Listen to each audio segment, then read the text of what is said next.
Nouvel épisode de tension entre Paris et Niamey. Cette fois-ci, c'est l'entreprise française Orano qui décide de lancer un arbitrage international à l'encontre de l'État nigérien après la décision prise en juillet dernier de lui retirer son permis d'exploitation d'Imouraren.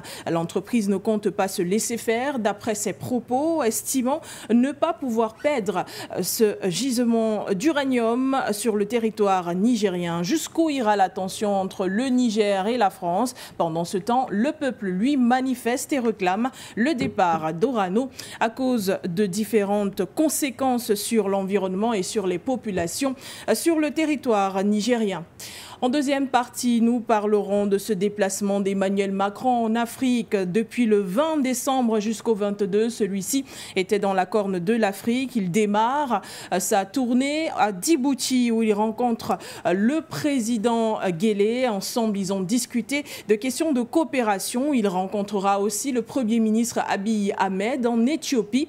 Ensemble, ils discuteront aussi de ce traité de coopération en matière de commerce et bien d'autres. Mais quelle est la réelle raison de ce déplacement français sur le territoire africain, particulièrement dans la Corne de l'Afrique? Nous voulons bien étendre le débat et parler de cette guerre d'influence entre les puissances mondiales, à savoir la France, la Chine ou encore les États-Unis. On en parle donc dans ce programme For You Matin, la matinale informative qui démarre tout de suite dans quelques secondes. Le débat, bienvenue à tous.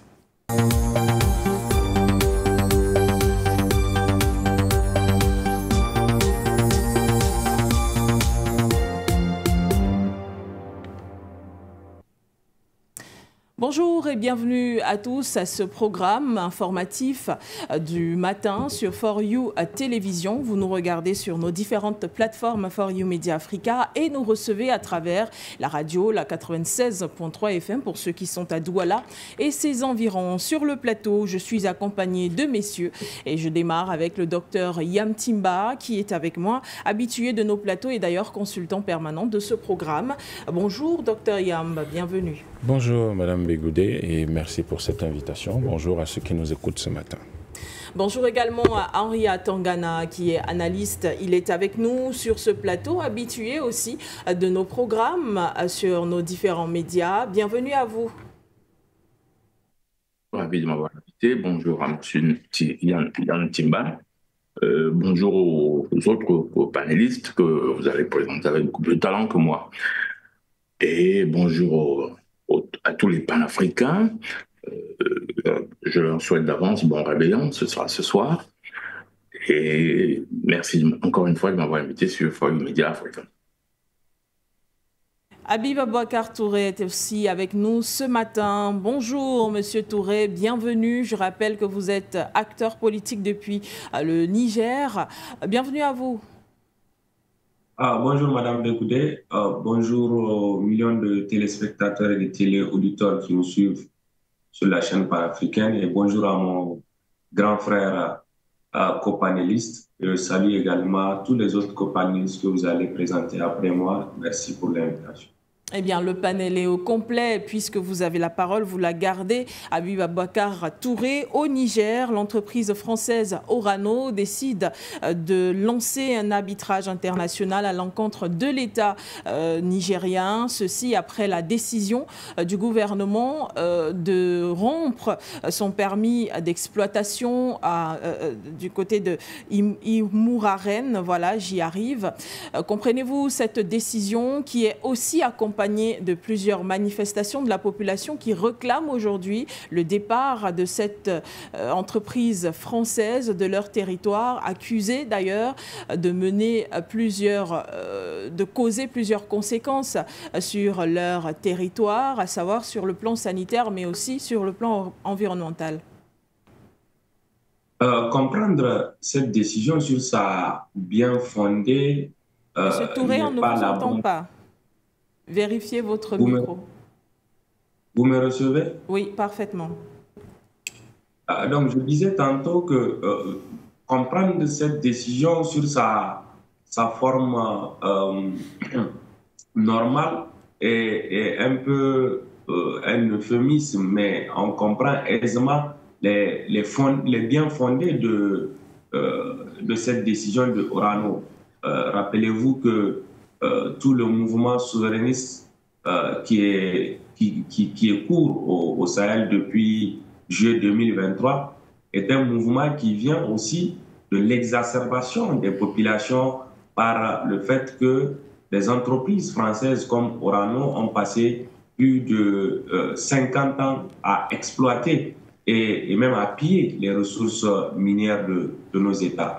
Donc, c'est cette posture de changement de rapport de force qui a amené aussi la France à utiliser les entreprises comme Orano pour continuer à vouloir tenir le bras de fer avec nos États. Parce que la France ne l'entend pas d'un bon oreille que nos États décident de prendre en main leur souveraineté entière jusque dans l'exploitation de nos ressources minières. Donc, il faut continuer dans le même sillage qu'a eu lieu les sanctions de la CEDEAO commandées et commanditées par la France, continuer encore à tenir nos États dans un bras de fer permanent qui va l'empêcher d'avoir cet envol de développement tant escompté par les populations. Donc, c'est cela qui explique en réalité cette nouvelle branche de bras de fer auquel aucun citoyen africain ne peut être surpris par ce rebondissement, d'autant plus qu'on sait qu'après le départ des militaires français et la mise en échec de la recolonisation ou du projet de recolonisation de Macron par les États sahéliens, il fallait passer à une vitesse supérieure et maintenir ce bras de fer à travers cette opération intentée contre nos États par Orano dans les tribunaux internationaux.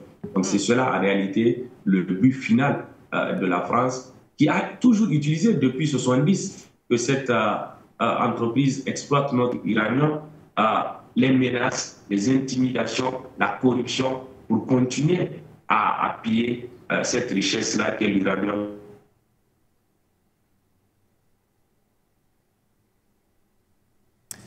Nous avons visiblement perdu Aboubacar Touré ce matin. On espère qu'on réussira à se reconnecter avec lui. En attendant, on retrouve Monsieur Atangana pour également prendre son avis sur la question.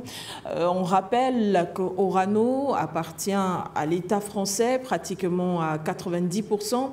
Et justement, on pourrait voir la main de la France qui agit derrière cet arbitrage international à l'encontre de l'État du Niger qui a été lancé par l'entreprise minière.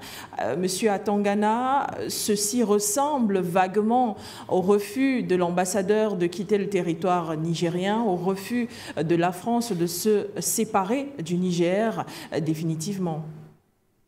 Bah oui, manifestement, il y a refus de quitter le Niger.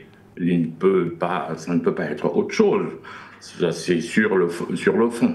Maintenant, sur la forme, ils essaient d'actionner une juridiction internationale qui n'existe pas.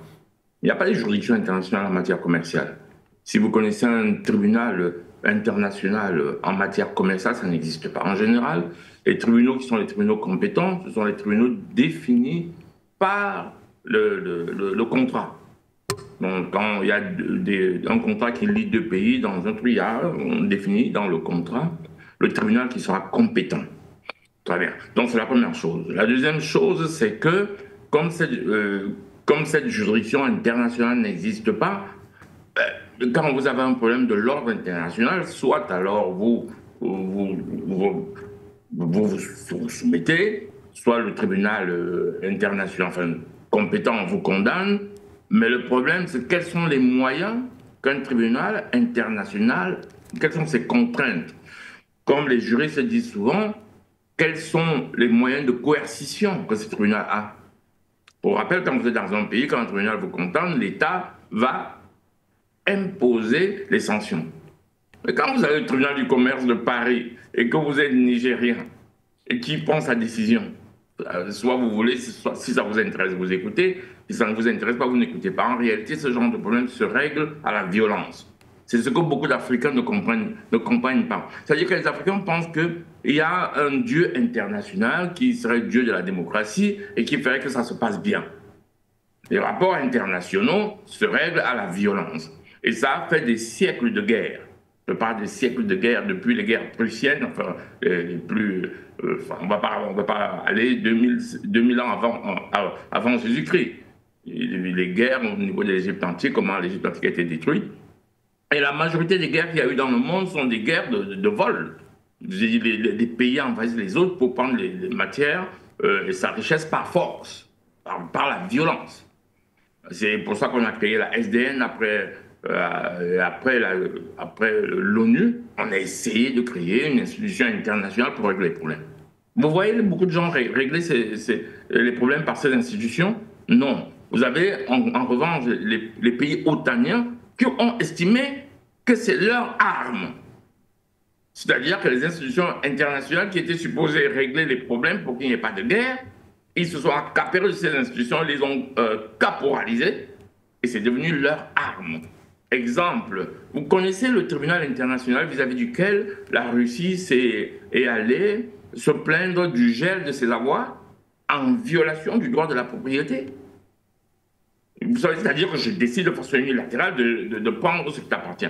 C'est ça qu'on appelle, quand on dit gel des avoirs de la Russie, ça veut dire que les comptes russes aux États-Unis libellés en dollars, c'est-à-dire que l'argent qu'il a gagné en vous vendant n'importe quoi, cet argent qu'il a décidé de garder ça en réserve de devises.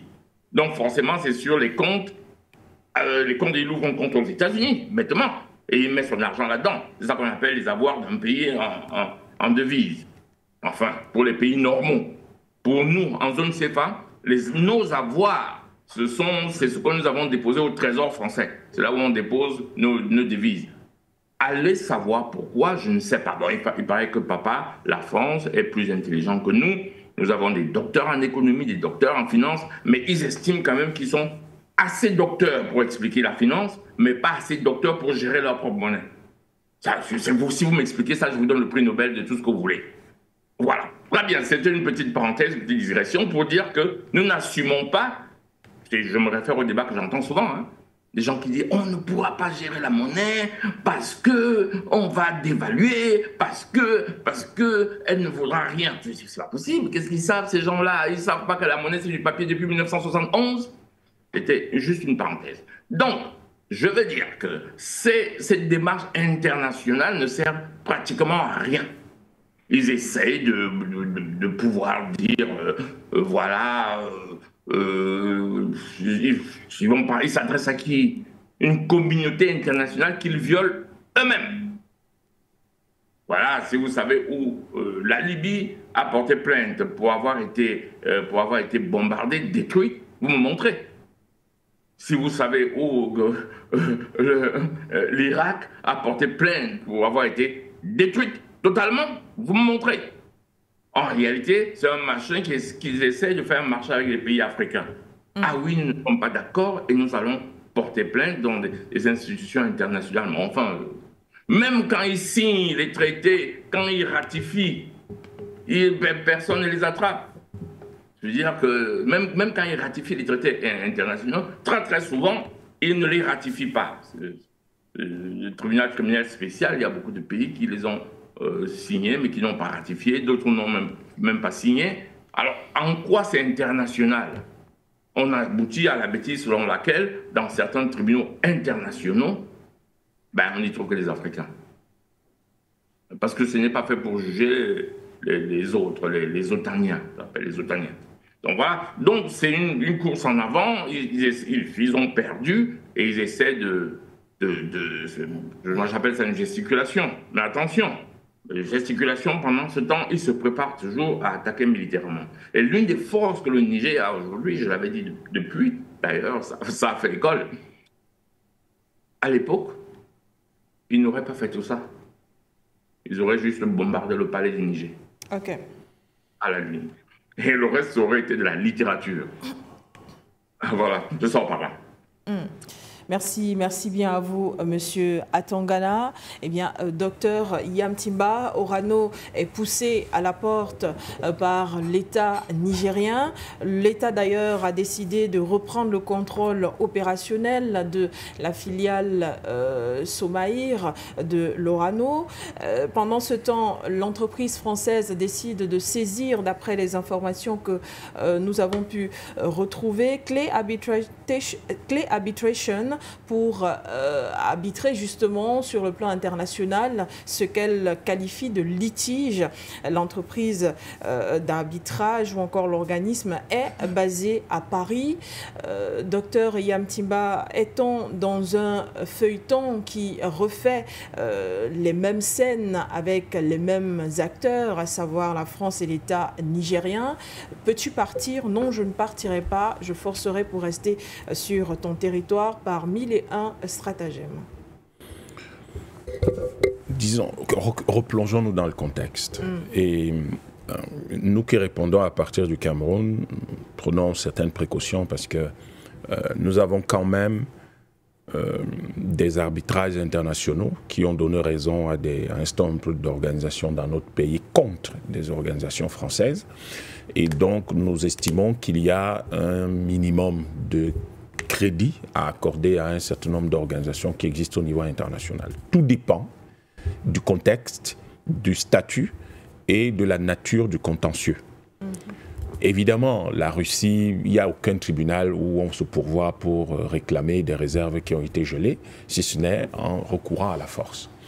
Mais si ce n'est pas le cas, on est en matière civile, une relation purement commerciale. La Chambre d'arbitrage internationale de Paris est généralement l'institution indiquée. Donc à partir de là, ce sont des pratiques qui ont généralement eu lieu. Mais la question, et c'est peut-être ce que j'ai entendu entre les mots de Atangana et qui m'a intéressé, c'est en quoi ces institutions sont-elles utiles, crédibles, ou devraient-elles faire partie, ces institutions devraient-elles faire partie du nouveau paradigme que les Africains essaient de construire chez eux? Effectivement, cette chambre d'arbitrage, quand elle est créée, je vais dire que les Africains, eux, ils ne font pas partie de ceux qui l'ont créé. Les Africains n'ont pas participé à la mise en place de ces procédures. Et en général, il est important, compte tenu de nos intérêts d'aujourd'hui, soit on repense tout ce dispositif, soit nous n'en faisons pas partie. Et effectivement, nous décidons que ce sera géré d'accord partie, tout simplement. Maintenant, il faut comprendre le contexte du Niger pour bien comprendre quelle est la démarche de Orano. Il faut que nous comprenions que le Niger, c'est 25% de l'approvisionnement de l'uranium de l'Union européenne. 25%. Si vous approvisionnez quelqu'un au niveau de 25% pour une matière aussi stratégique que l'uranium, eh bien, ça veut dire que si vos approvisionnements cessent du jour au lendemain, c'est un gros problème. La France a 56 réacteurs, 18 nucléaires, et il faudrait clairement que ces 18 réacteurs nucléaires militaires, il faudrait donc que ces 56 centrales nucléaires puissent être approvisionnées de manière continue pour que l'électricité continue de coûter le moins cher possible. Et la France comptait dessus, entre autres choses, pour développer les voitures électriques, pour réduire tout ce qui est moteur thermique. Et elle a, comme elle vendait de l'électricité à la Grande-Bretagne et à l'Allemagne, beaucoup moins cher, et à l'Italie, je crois aussi au Benelux, eh bien, ce qui s'est passé, c'est que tout le monde l'a suivi dans cette perspective, et l'Europe a décidé d'interdire les véhicules thermiques en 2035, je crois. Le problème, c'est qu'aujourd'hui, tout le monde se pose la question de savoir, avec la rupture ou alors avec la perte de contrôle de l'approvisionnement à partir du Niger, qui représentait 25% des approvisionnements de l'Union européenne, eh bien, la question est de savoir comment est-ce que l'Union européenne va pouvoir gérer cette directive qu'elle a fait passer partout et qui oblige les constructeurs automobiles, par exemple aujourd'hui, à réduire progressivement la construction de véhicules à moteur thermique pour adopter essentiellement des moteurs électriques. Et on se souvient que c'est grâce à ça, par exemple, que le groupe de Elon Musk a construit une gigafactory en Allemagne pour pouvoir approvisionner le marché européen. Ça, c'est la première chose. La deuxième chose, c'est que les 3 pays dans lesquels on a aujourd'hui les mines les plus intéressants, qui ont la plus forte teneur en uranium, se trouvent au Canada, au Kazakhstan et au Niger, pas dans le reste des pays. Et forcément, des mines qui ont une teneur extrêmement importante en uranium, vous comprenez que ce sont des mines stratégiques. Et dans le cas d'Imouraren, effectivement, on est dans cette situation-là. Et la mine d'Imouraren, c'est l'une des plus importantes au monde parce que ça a des réserves de 200 000 tonnes. Si vous avez 200 000 tonnes d'uranium, alors que la France qui exploite au Niger, l'uranium au Niger depuis 1970, n'a déjà exploité que 75 000 tonnes, en tout cas c'est ce qu'elle a déclaré, vous comprenez qu'une mine qui a 200 000 tonnes de réserve est tout simplement quelque chose, une mine d'or, en fait, vraiment une mine exceptionnelle qu'on n'a pas envie de lâcher. L'autre chose qu'il faut que nous comprenions, c'est que pendant 70 ans, 60 ans pratiquement, depuis les années 70 en tout cas, la France n'a pas acheté l'uranium du Niger. Parce que quand l'uranium coûte $300 et que la France veut 80 cents, ce n'est pas du tout acheter de l'uranium, c'est ramasser de l'uranium. Donc elle a eu de l'uranium gratuitement, ce qui lui permettait de proposer des projets clés en main avec garantie de l'approvisionnement en combustible à travers le monde. Eh bien, maintenant, il va falloir acheter cet uranium. Ça a l'air... Ça a l'air accessible, mais c'est très difficile pour un pays comme la France parce que la différence entre 80 cents et $300 est tout simplement lunaire. Et donc, il va falloir s'adapter. Et la France a du mal à suivre. Le problème, c'est que vous avez une mine comme celle d'Arlit où vous avez 20 millions de tonnes de déchets qui menacent la vie de 100 000 personnes au Niger, dans cette ville-là. Et les Nigériens se sentent très concernés, par le fait que leur uranium pourrait leur rapporter beaucoup plus d'argent. 2, ils sont le 3e producteur, le 3e fournisseur de la France. Et on dit aujourd'hui qu'une ampoule sur 3 en France allumée, en tout cas avant l'arrivée du CNSP au pouvoir, une ampoule allumée, c'était grâce au Niger. Mais pourquoi les Nigériens devraient-ils, eux, vivre dans la misère alors que l'uranium peut leur apporter beaucoup d'argent? Première chose. Deuxième chose, il se trouve que le Niger a donc là 20 millions de tonnes dans une seule mine, 20 millions de tonnes de déchets. Comment on va les gérer? Qui va gérer ça? 100 000 personnes, la vie de 100 000 personnes est menacée. Ce qui veut dire que le Niger doit même faire attention pour que ces personnes ne puissent pas se rendre dans les autres centres urbains où il pourrait y avoir des interactions avec d'autres personnes. Là, on a des problèmes importants au Niger qu'il faut gérer et auquel la France ne fait pas attention. Vous verrez tout à l'heure dans le deuxième sujet quel est l'impact de cette situation sur la France. En gros, l'arbitrage donc vient, compte tenu de toute cette situation, l'arbitrage vient, c'est une astuce pour exploiter le droit commun, dans le droit civil, la partie commerciale, pour pouvoir quand même tout faire pour que la France, si elle ne reste pas au Niger pour continuer à exploiter l'uranium, eh bien que la France puisse au moins tirer des bénéfices de cette exploitation qui va continuer. C'est exactement la même stratégie qu'en Haïti, c'est-à-dire que, et tout ce qu'ils ont fait au sortir de la colonisation dans les années 60. Il s'agit tout simplement de s'assurer que le Niger, même s'il s'échappe, puisse continuer à payer une sorte de réparation, une sorte de dette coloniale. Comment ils appelaient ça à l'époque? Ils disaient que les Africains avaient bénéficié d'infrastructures et il fallait les rembourser. Donc c'est ça que la France veut faire. Et cette stratégie est tout simplement quelque chose, je crois, qui ne lui réussira pas. C'est du chantage, c'est du dilatoire, parce que lorsque le Niger le décidera, le conseil que nous avons, nous, passé au Niger, c'est de dire il y a eu dol, en droit ça veut dire tromperie, et comme il y a eu tromperie et que la France n'a jamais payé, et qu'il y avait ce qu'on appelle le principe léonin, c'est-à-dire que vous aviez un acteur extrêmement puissant qui imposait ses règles à un acteur particulièrement faible, c'est le principe léonin. Donc, en droit, le principe léonin n'est pas accepté. C'est quelque chose qui n'est pas accepté. Et donc, du coup, tous les contrats passés entre le Niger et la France sur l'uranium sont des contrats léonins. Et à ce titre-là, le Niger a plutôt le droit de réclamer des réparations sur l'exploitation de l'uranium par la France au Niger. Maintenant, ils ont, et je crois que stratégiquement, peut-être que les autorités nigériennes ont écouter ce que nous avons dit, peut-être pas, mais c'est ce que nous leur suggérons. Maintenant que la France a ouvert la boîte de Pandore, parce qu'en fait, il fallait que quelqu'un déclenche cette action, eh bien, moi, je conseillerais l'État nigérien à suivre et, dans le cadre de cet arbitrage, à faire valoir donc ces réparations-là. Je ne sais pas si la France est prête à payer, parce que 85, ça veut dire que c'est comme si vous n'aviez rien payé. Donc, à payer de manière globale les 75 000 tonnes d'uranium qu'elle déclare et qu'elle aurait prélevé au Niger. Je ne sais pas si elle est prête. En d'autres termes, Dr Iyam Timba, vous essayez de nous faire comprendre que le lancement de l'arbitrage international contre l'État du Niger serait bénéfique pour le Niger. Il suffit que ce soit bien mené. Que ce soit bien mené par les juristes nigériens qui doivent être accompagnés par leurs ingénieurs, experts en nucléaire, par des économistes qui vont bien calculer tout ça et par les managers, tous des fonctionnaires ou fonctionnaires intègres qui ont été impliqués dans si vous voulez, dans cette relation-là et dans l'exploitation des mines, dans l'exploitation du Niger, de l'uranium au Niger. Et à partir de là, ils vont bâtir un dossier dans lequel, effectivement, l'arbitrage demandé par Orano deviendra l'arbitrage demandé par le Niger. Sauf que vous ne pouvez pas vous débiner si le principe du contrat léonin est établi. Parce que le contrat léonin veut dire que vous avez volé. Vous avez trompé, il y a eu dol.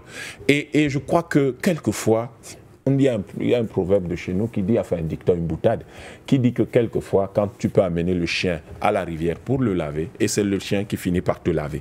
Et je crois que c'est ça que le Niger devrait faire, ne pas craindre cet arbitrage. Maintenant, les manifestations qui ont cours, que ces manifestations continuent. Je crois que la société civile nigérienne ne doit rien lâcher. Pourquoi ? Parce qu'il y a 100 000 Nigériens à Arlit dont la vie est en danger. Parce qu'il y a 20 millions de tonnes de déchets qu'il faut traiter. Qui va les traiter ? Déjà, sur le plan des dispositions de l'ONU en matière de gestion environnementale, la France est en faute. C'est pour ça que je vous dis que, je ne cesse de le dire, il y a une espèce d'inconscience de la France aujourd'hui qui laisse pantois. Vous soulevez quelque chose, vous lancez un arbitrage alors que vous laissez 20 millions de tonnes de déchets au Niger pour lesquels vous devez être contraint par les dispositions pertinentes au niveau international aujourd'hui de traiter, de sécuriser. Vous les laissez et vous êtes là à simplement vous intéresser à comment vous allez continuer à piller le Niger, et alors que les Nigériens sont suffisamment conscients et ont pour priorité la souveraineté, parmi lesquels la souveraineté environnementale. On ne peut pas continuer à piller leur pays de cette façon-là. Donc, je crois que Orano, en gros, pour moi, c'est... Vous pourriez... Je vous ai envoyé une carte juste pour sortir, une figure, si vous pouvez voir cette image. Alors, quand vous regardez cette image, il faut que les Européens, les Occidentaux arrêtent de nous enfumer. Quand vous regardez cette image-là, il vous donne le sentiment qu'en Afrique, vous regardez ça, vous avez l'impression que l'Afrique ne représente rien dans l'uranium. Mais simplement, cette image vous montre que l'Afrique, c'est 20% des réserves prouvées aujourd'hui. 20%. Alors, vous ne voyez pas, on ne voit pas très bien pourquoi Orano va lancer l'arbitrage, mais c'est que si vous avez 20% de l'uranium mondial et qu'on considère que vous êtes le petit poucet du monde, alors on peut venir le prendre. Sauf que ces statistiques ne sont pas vraies. Elles ne sont pas vraies et c'est comme ça que les Occidentaux manipulent la finance internationale, parce que en disant voilà les réserves, on indique les pays dans lesquels on peut investir. Et donc vous n'avez pas grand-chose, on ne peut pas investir chez vous. Où sont les réserves du Cameroun? Où sont les réserves de la RDC? Pourtant la première bombe mondiale, l'uranium venait de RDC. Où sont les réserves de RDC? Où sont les réserves du Zimbabwe, de la Zambie, du Mozambique? Où sont les réserves du Cameroun? Où sont les réserves du Nigeria, du Tchad? Où sont les réserves du Sénégal? Personne n'en parle dans cette présentation. Ce que je veux dire aux Africains par là, pour conclure, madame, c'est que en quelque chose, malheur est bon. Ce que fait Orano permettra au moins aux Africains de savoir qu'au fond, il est possible que nous contrôlions une très grande partie de l'uranium mondial, mais on ne le sait pas. Qui parle des réserves du Gabon? Pourtant, on sait qu'il y a des réacteurs naturels au Gabon qui date de 2 milliards d'années. Personne ne parle des réserves du Gabon. Donc voilà comment ils manipulent la finance internationale.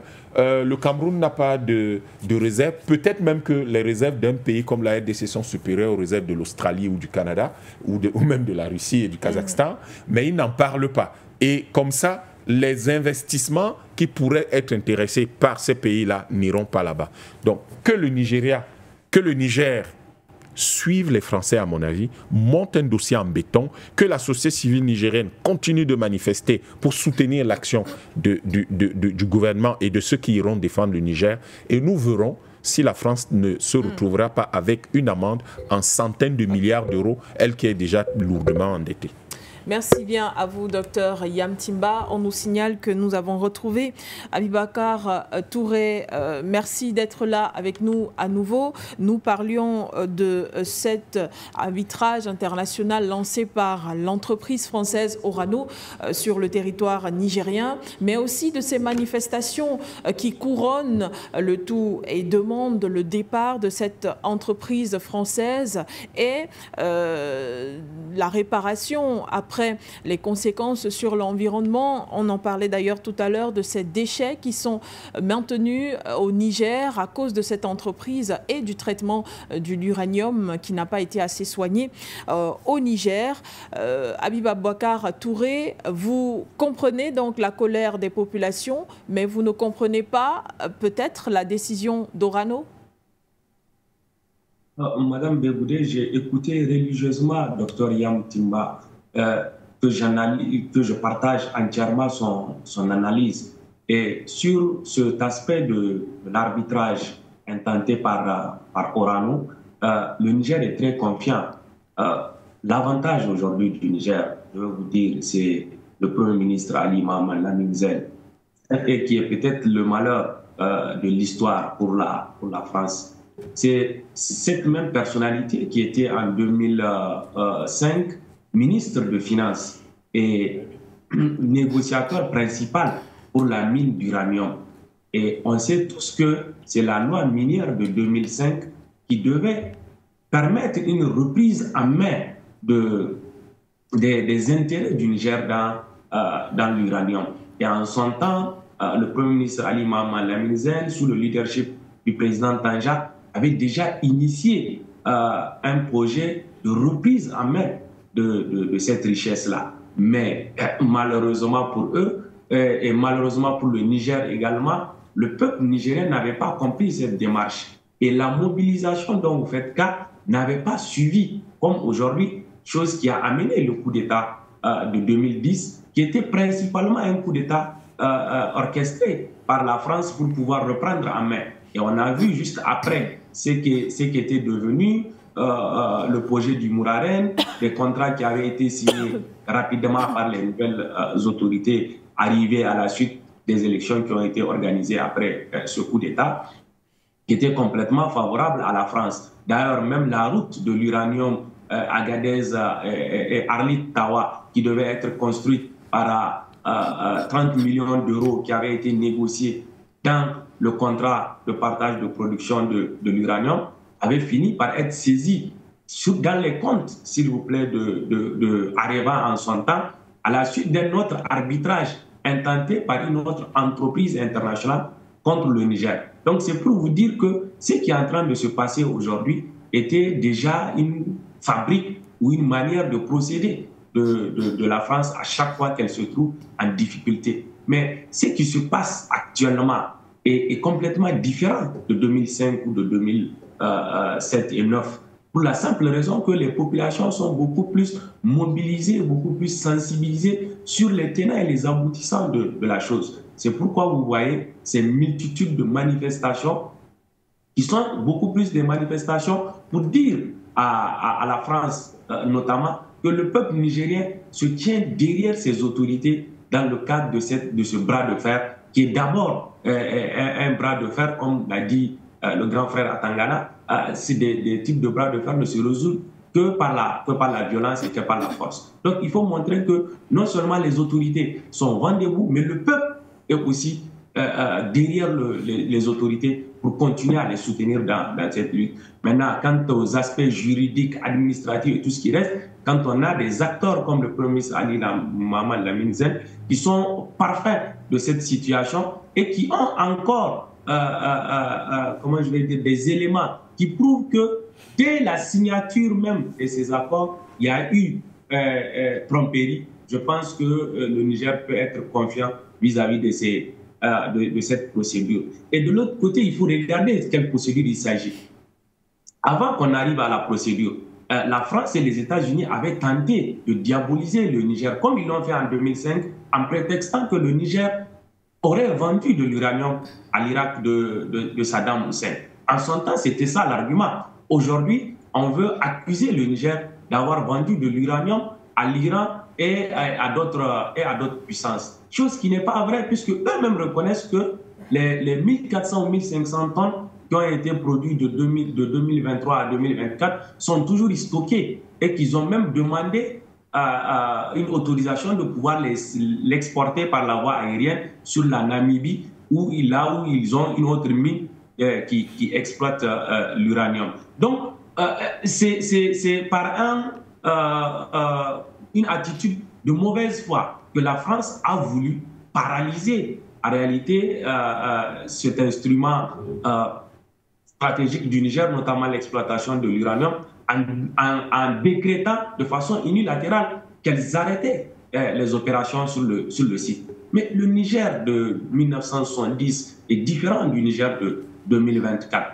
Les Nigériens, qui sont des ingénieurs aussi, qui travaillent sur ces mines-là, ont la capacité de continuer à faire fonctionner la mine. Et c'est ça que l'État du Niger a utilisé en demandant à ce que, puisque l'État est aussi actionnaire à travers la Société de patrimoine des mines du Niger, a décidé de reprendre en main l'aspect opérationnel de la mine pour préserver des emplois, pour préserver aussi des investissements lourds qui ont été faits sur le site. Parce que si on arrêtait le fonctionnement de cette mine, on compromettait même une reprise en main future de cette mine. Donc c'est ça qui a été en réalité l'attitude de l'État du Niger. Et aujourd'hui, on ne peut pas comment je vais dire, accuser l'État de vouloir préserver des emplois et de préserver une industrie qui peut être source de développement pour notre pays. Donc je pense que c'est encore une fois une attitude de désespérer que la France est en train d'exprimer à travers cette volonté d'aller vers un arbitrage international. Ça ne passera pas parce que les autorités sont complètement vent debout contre cette opération et qu'ils ont les moyens nécessaires pour défendre les intérêts du Niger, mais aussi parce que les populations sont beaucoup plus édifiées sur les tenants et les aboutissants de ce qui se passe, ce qui se déroule aujourd'hui au Niger et au Sahel, quelque chose qui fait que les autorités ont le soutien de ces populations, qui est en réalité l'élément déterminant pour pouvoir réussir à vaincre dans le cadre de cet énième bras de fer qui est imposé à notre pays. Merci à vous, Habib Aboubacar Touré, sur ce sujet. Je pense que nous ferons un seul tour de table, à moins que Dr Yam, M. Atangana, vous aviez encore autre chose à ajouter sur la question. Oui, moi j'ajouterais bien quelque chose. M. Atangana est avec nous? Oui, j'ajouterais bien quelque chose si vous avez... Enfin, je donnerais beaucoup plus de précision à mon propos. Comme j'aime souvent dire, mon propos, je ne sais pas si vous me recevez. Oui, parfaitement, allez-y. Mon propos était souvent un propos qui est très précis. D'abord, la première chose qu'il faut qu'on dise à tout le monde, les lois s'appliquent à un être humain dans un pays. Et vous savez pourquoi? C'est parce que c'est une démocratie. Et que dans ce pays-là, le Parlement qui vous représente vote les lois. Donc, vous votez les lois. C'est la première chose. Il y a une dérogation quand vous voyagez, quand vous allez d'un pays à un autre.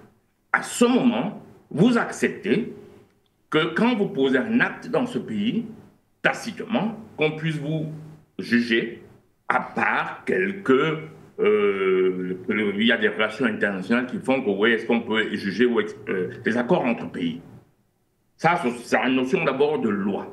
La deuxième chose, c'est que la chambre d'arbitrage ou de médiation n'est pas une justice. c'est bien de l'arbitrage ou de la médiation. Et ils écrivent clairement sur leur site que c'est pour éviter la justice. Et la notion de justice est accompagnée de la notion de coercition. Dans un pays, si vous me jugez et que vous n'avez aucun moyen de faire appliquer la loi, votre jugement est nul et de nul effet. Comme moi, j'ai rédigé des contrats à l'international pour des projets entre pays avec des batteries de juristes, je sais de quoi je parle. J'en ai encore ici quelques copies.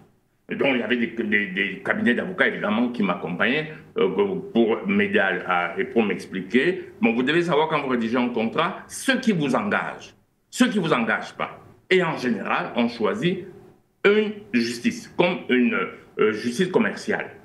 On dit, dans le contrat, tel pays ou telle justice est compétente. Maintenant, c'est un contrat. Et un contrat peut être dénoncé n'importe quand. Voilà. Donc, je commence par là. Donc, c'est vrai que de temps en temps, dans la chambre d'arbitrage, c'est les chambres d'arbitrage, le Cameroun y est allé, cette chambre d'arbitrage nous a donné raison, mais puis quoi? Et puis rien. Et puis rien. Et donc, cette chambre d'arbitrage, qui d'ailleurs est une association à but non lucratif, donc une institution à but, c'est même une institution à but non lucratif, d'accord, elle arbitre si les parties acceptent l'arbitrage. Là, d'accord, si les parties n'acceptent pas, rien ne se passe. Et la seule façon qu'ils ont à faire dans le monde entier a toujours été la violence. Vous pouvez l'accepter ou ne pas l'accepter. Moi, je veux qu'on me montre un exemple. C'est pas un tribunal. Si c'est un tribunal qui marchait, ben, tous les problèmes commerciaux à l'international, ils passeraient. Donc, c'est ça que je suis en train de dire. Bon, maintenant que la Chambre d'arbitrage de Paris est arbitrée dans certains cas où elle fait de la médiation, ils précisent eux-mêmes que c'est pour éviter les voies judiciaires. Donc, c'est les préalables quand vous rédigez un contrat, savoir qu'est-ce qui vous engage, qu'est-ce qui peut se passer en cas de ci ou en cas de ça, qu'est-ce qui va se passer. Et j'ai vu, moi, parce que j'ai piloté des projets à l'international, beaucoup de projets n'aboutiront à rien, ce qu'on appelle parfois les éléphants blancs. Vous en voyez souvent. Et puis le pays se retrouve, il y a eu le cas au Cameroun au niveau de la construction des stades. Le pays se retrouve dans une situation bizarre où le pays ne peut rien faire. Vous avez demandé à une société italienne de venir construire votre stade n'est pas terminé, malgré les contrats que vous avez, malgré le contrat qui a dit la personne finit le contrat en tel budget, le type il revient au Cameroun et vous explique que vous ajoutez de l'argent, sinon je ne termine pas le travail. Et si vous n'ajoutez pas, il s'en va. Le Cameroun et les pays d'Afrique sont couverts de ce genre de choses. Monsieur Macron même l'a dit. Il a reconnu que les entreprises françaises ne finissent pas souvent le travail en temps et en qualité. Ça doit changer. Très bien. Revenons dans le cas, ça c'est le regard global quand vous regardez un contrat à l'international. Je parle bien des contrats à l'international, pas à l'intérieur d'un pays où on applique une justice en la matière. Quand vous regardez maintenant dans le cas, là, on comprend ce qu'il se passe. Si on voulait aller dans une chambre de commerce, on accuserait la France depuis les indépendances. Tous les actes qui ont été posés, c'était des actes de prédation qui abusaient très souvent de la méconnaissance des gens. Quand on sort des indépendances au Cameroun, Madame Bégoudé, vous savez combien de licenciés il y a au Cameroun? Vous savez combien de bacheliers il y a au Cameroun? Les gens ont signé des contrats, vous avez en face de vous des juristes français, vous avez juste les études primaires. Vous comprenez que ces contrats étaient tous léonins. Je vous dis, vous retournez jusqu'à 1960. Je dis bien tous, sans exception. Alors, vous connaissez où on ira dire, écoutez, dédommagez, non? Mais ça n'existe pas. Enfin, on devrait travailler pour que ça existe. Voilà, c'est ce que je suis en train de dire dans mon propos. Et tout le reste n'a été que de la violence. Quand ils avaient des moyens violents de nous imposer quelque chose, ils l'imposaient. Exemple, tous ceux qui ont voulu sortir du franc CFA, tous ont été liquidés. Tous. Parce qu'à l'époque, maintenant, vous voyez qu'ils négocient. Je vous dis que si on était à l'époque où la France était encore forte, le Niger serait couvert de bombes. On n'en parlerait plus. Aujourd'hui, c'est la donne internationale qui fait le changement. Et ça, s'ils vont à cette chambre d'arbitrage, c'est parce qu'ils savent précisément qu'ils n'ont plus les moyens d'imposer cette violence au Niger. En tout cas, ils peuvent, mais ça va coûter très très cher. C'est ça que je voulais dire par mon propos. Je voulais que les gens s'imprègnent de la réalité internationale. Parce que c'est ça mon propos. Que nous comprenions, nous en tant qu'Africains, dans quoi nous sommes. Dès que les gens comprennent dans quoi ils sont, c'est bien. Le reste, il y a des choses qui marchent plus ou moins. Pourquoi pas? Je sors par là. Merci à vous, Monsieur Atangana. Eh bien, Docteur Yamtimba, vous aurez certainement un commentaire à faire par rapport à ce qui vient d'être dit. Mais une interrogation aussi, c'est si l'arbitrage international n'est pas réellement la justice, comment est-ce que le Niger pourrait tirer profit de cet arbitrage international? Faudrait-il, après recoupage de l'information grâce à cet arbitrage, se tourner vers une véritable juridiction? Non, il faut comprendre ce que c'est que l'arbitrage. C'est pas ce qu'on dit là. C'est pas ça l'arbitrage. L'arbitrage, c'est quelque chose de très précis. Okay. La première chose, c'est que quand vous faites un contrat, qu'il soit international ou qu'il soit local, même entre des entités qui sont dans le même pays, c'est des choses un peu délicates sur lesquelles il ne faudrait pas du tout qu'on se trompe, parce que le peuple qui nous écoute, ceux qui ne sont pas outillés, risquent de penser que en fait tout est perdu. C'est pas vrai. Quand vous signez un contrat, que ce soit au niveau local ou au niveau international, vous avez deux options qui sont généralement aujourd'hui tous les bons juristes inscrivent ces deux options dans les contrats, mais l'une après l'autre. Vous avez trois choses, en fait, trois étapes. Vous avez généralement le dialogue. On vous demande de dialoguer, de discuter pour trouver une solution en cas de conflit. Et puis, on choisit un tribunal compétent sur lequel les parties s'entendent. Ça va être la deuxième étape dans le cas où on ne s'entend pas. Maintenant, il y a à cette deuxième étape deux alternatives, en fait. Soit on va donc vers le tribunal que nous avons choisi et qui est compétent, qui est l'un des tribunaux sur lesquels les parties vont s'entendre. Mais généralement, c'est ça, le tribunal du lieu, du siège de l'une des entreprises, l'une des parties. Ou alors, l'alternative, c'est que nous choisissons l'arbitrage. L'avantage, c'est quoi? C'est que le tribunal, en général, ça prend du temps. Les procédures sont longues, elles sont compliquées. Vraiment, avec toute la bureaucratie et puis la surcharge des tribunaux, c'est long. Les entreprises n'ont pas beaucoup de temps. Et donc, on choisit l'arbitrage. Quel est le principe de l'arbitrage? Le principe, c'est le principe de l'engagement à accepter et à se soumettre aux décisions des arbitres. Et cette décision est sans appel. Contrairement au tribunal où si vous commencez en grande instance, vous avez différents niveaux de juridiction. Le tribunal arbitral, c'est sans appel. Et donc vous choisissez vous-même les juges, les arbitres. Et après, ces arbitres vont choisir un autre, qui généralement c'est 3 arbitres. Ils vont donc choisir un autre. Et ces arbitres vont se faire entourer d'experts dans les différents domaines, les différents aspects du contentieux. À la fin, ça veut dire quoi? Ça veut dire donc que les deux parties, dès le départ, dans l'acte d'arbitrage, s'engagent à respecter les décisions d'arbitrage. Ça, c'est le principe.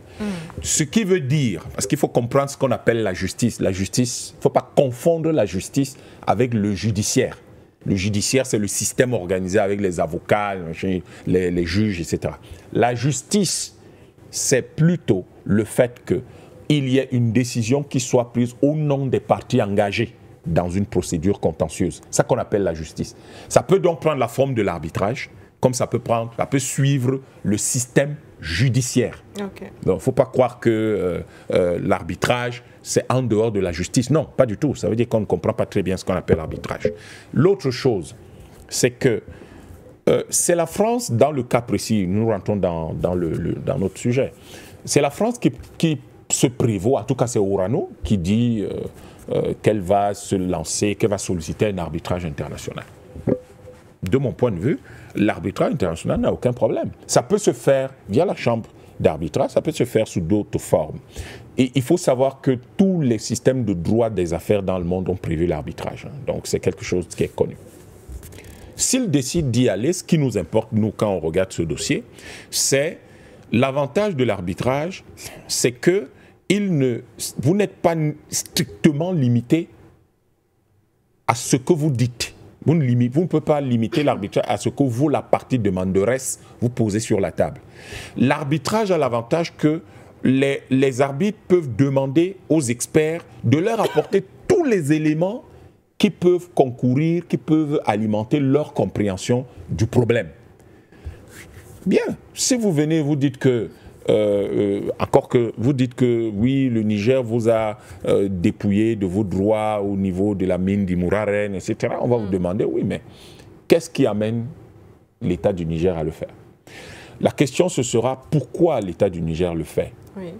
Qu'est-ce qui peut justifier ça? Ont-ils tort de le faire? Ont-ils des raisons recevables, des raisons pertinentes de le faire?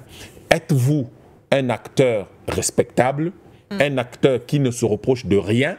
Et ce qui serait quand même bizarre à croire dans le cas actuel. Mais si vous êtes un acteur rigoureux, régulier, sérieux, qui a toujours fait ce qu'il fallait faire, on ne comprendra pas que l'État du Niger se comporte de cette façon. Alors la question va devenir, parce qu'il peut y avoir des éléments d'avant-dire droit.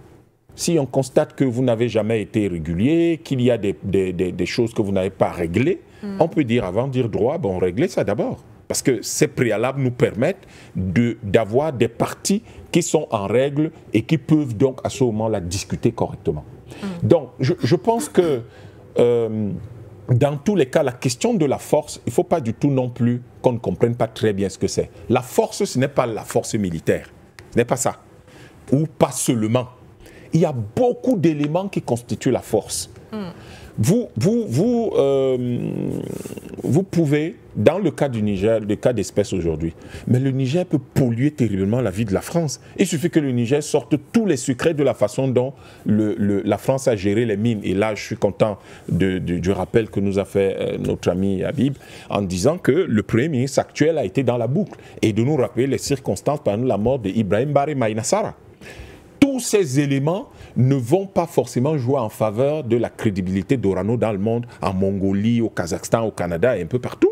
Bon, peut-être qu'au Canada, où ils vont dire ah, on s'en fout, mais est-ce que le Kazakhstan, qui est quand même particulièrement proche de la Russie, la Mongolie qui est particulièrement sous l'aile de la Chine, est-ce que cela ne va pas finalement jouer contre la France à long terme? Okay. Et donc nous devons savoir aujourd'hui que ce qui est attendu en Afrique, c'est ce que le Niger est en train de faire là, que l'AES en tienne compte et que cela ait de l'impact sur tout ce qui constitue relation d'affaires avec la France. Ça, c'est la première chose. La deuxième chose, que tous les pays africains puissent se rendre compte qu'il y a quelque chose quand même qui est en train de se passer, à savoir que la France est vraiment affaiblie dans la mesure où une société d'État stratégique de la France relevant de sa sécurité nationale en vient face à un pays comme le Niger qui était considéré comme le dernier ou l'avant-dernier l'année dernière à solliciter plutôt l'arbitrage international. Mais il y a aussi des informations qui circuleraient, il y a la mise en éveil des armées de l'AES qui laisse croire que cette action risque d'être combinée avec une attaque militaire et je crois qu'à ce moment-là, les pays africains doivent vraiment se raviser et se poser la question de savoir quelle est la bonne façon de faire les affaires avec non seulement la France, mais toute l'Union européenne et l'Occident. Merci à vous, docteur Yam Timba. Nous en avons terminé avec cette première question concernant les tensions qui existent aujourd'hui entre Paris et Niamey. On nous annonce un appel au téléphone. Allô, bonsoir. Bonjour, pardon. Bonjour, monsieur Koufi, bienvenue. Bonjour, madame. Bonjour, le standard. Bonjour, technicien. Bonjour, docteur Nyantima. Bonjour à monsieur Atangana et bonjour, mon frère qui est au Niger. Vraiment, la France, docteur Nyantima, moi, je ne sais pas comment la France ou bien les politiciens français réfléchissent. Je ne sais pas si ce qu'on appelle l'intelligence, est-ce que ça habite, est-ce qu'il y en a en France? Est-ce que l'intelligence habite les Français? Sinon, moi-même, j'étais encore jeune, quand on a l'un des présidents du Niger voulait changer les revenus de l'uranium que le Niger gagne. Sa voiture a été piégée, il a été tué. Aujourd'hui, le gouvernement actuel du Niger, c'est lui-même qui a été fonctionnaire de ce mine-là, éclaircit les choses, ils prennent leurs responsabilités, ils prennent la matière première qui est construite sur leur sol. Vous voulez saisir la justice pour faire un arbitrage. Je ne sais pas si la France veut réparer ses fautes ou bien la France veut se faire humilier en Afrique. Mais si la France a choisi la voie de se faire humilier, moi je suis d'accord, je suis content. Parce que je trouve que les Français, ce qu'ils ont fait de 1960 aujourd'hui en 2024, ils vont tout payer. Ils ont fait payer le peuple haïtien parce qu'ils se sont dit que la France a construit les infrastructures en Haïti. Et pour cela, le peuple haïtien a payé, a indemnisé la France. Mais la même chose va se répéter, la France va nous indemniser. Docteur Yantima, est-ce que, vraiment c'est une question un peu que je te pose. Quand la France fait un dégât, il doit la réparer? Si oui, pourquoi ils sont venus nous dire que Alassane n'a pas gagné les élections en 2011? Or, le président Laurent Gbagbo a gagné la justice au niveau de la CPI et ils ne sont pas venus reconstruire le bâtiment pour lequel ils ont bombardé. Donc la France sait ce qu'est les réparations. Ils n'ont qu'à partir du Niger, c'est fini. Docteur Yann Timba, je voulais m'adhérer à 10 millions de leaders panafricains. Si ce n'est pas le numéro qu'on s'adhère, il faut demander le standard va te donner mon numéro pour que je me sois inscrit parmi les 10 millions de leaders panafricains qui luttent pour la liberté de l'Afrique. Madame, soyez salués, le standard, soyez salués, les techniciens, soyez salués. Docteur Nyamtimba, merci. Monsieur Atangana, merci. Merci à mon frère qui est au Niger. Et je voulais dire à mon frère qui est au Niger que nous sommes avec eux matin et soir. Chaque fois que nous dormons, nous prions pour le Niger. Nous prions pour les 3 pays de l'AES qui aujourd'hui est notre espoir. Donc, par ton canal, nous saluons le gouvernement du Niger. Nous saluons le président du Niger, qui est le doyen des 3 présidents de l'AES. Dis-lui que nous sommes avec lui. Que toute la jeunesse de l'Afrique de l'Ouest et de l'Afrique en général est avec les 3 pays de l'AES. Docteur Nyamtimba, je voulais m'adhérer à 10 millions de leaders panafricains qui vont sauver l'Afrique. Merci à vous, Monsieur Kofi. Un autre appel tout de suite dans cette émission matinale informative. Bonjour, bienvenue. Allô, bonjour. Bonjour madame, bonjour à tous les techniciens, bonjour à tout le monde. Je suis Christophe de Côte d'Ivoire et je serai bref. Vous savez, aux indépendances, comme le disait tout à l'heure le docteur Yassiba ou bien M. Atangana, des contrats ont été signés par dirigeants d'avant. Comment pour concevoir que l'accord de défense qui a été signé entre la Côte d'Ivoire et la France, entre le Niger et la France, là-dedans, il y a des articles qui stipulent que dès que un minerai est découvert sur le territoire ivoirien, il appartient exclusivement à la France de faire l'exploitation. Lorsqu'elle n'a pas les moyens, qu'elle va sous-traiter, ou bien elle va laisser la Côte d'Ivoire chercher un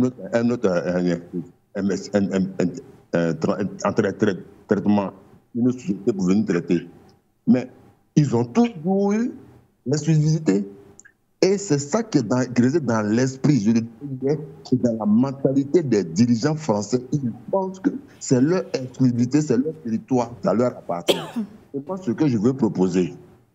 Tout à l'heure, le docteur a évoqué un peu là, que le Niger, ils prennent tous les dossiers de 1960 jusqu'à aujourd'hui, pour pouvoir les présenter. Ils ne refusent pas cette histoire d'arbitrage, mais que cela soit fait sur un territoire neutre, pas en France. Il y a des justices ailleurs, mais qu'ils aillent faire l'arbitrage sur un territoire neutre avec un dossier en béton pour pouvoir opposer cela à la France. Si elle réfléchit, si, comme le disait Kofi, s'ils ont de l'intelligence, s'ils ont de la mémoire, ils verront que ce qu'ils ont commencé là, est-ce qu'ils pourront terminer? Je vous remercie. Et bonne journée. Merci à vous aussi. Est-ce qu'on reste au standard réalisation ou alors on poursuit d'abord sur le plateau? Je le disais tout à l'heure, nous avançons avec la deuxième thématique après avoir dit les derniers mots sur cette première thématique concernant Orano, l'entreprise française au Niger qui décide de lancer un arbitrage international dans cette affaire d'uranium avec l'État du Niger. Pour rappel, la permission avait été retirée à Orano d'exploiter l'uranium nigérien depuis le mois de juillet 2024. Reste-t-on au téléphone plateau? Nous allons donc ouvrir avec notre deuxième thématique. Eh bien, Monsieur Atangana, vous avez l'honneur pour cette question. À Djibouti, les 20 et 21 décembre dernier, Emmanuel Macron a affirmé que l'État français et lui-même souhaiterait réinventer la base militaire de la Corne de l'Afrique, c'est-à-dire sur le territoire djiboutien.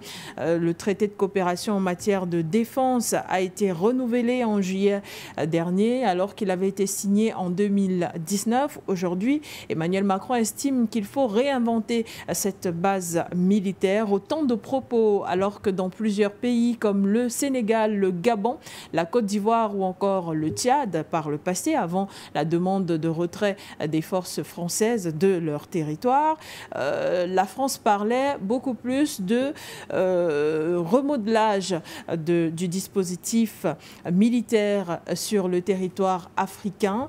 À quoi joue réellement la France? C'est l'une des questions auxquelles vous pourrez peut-être répondre, mais comment analysez-vous, dans quel prisme est-ce que vous inscrivez cette visite française à Djibouti pour commencer?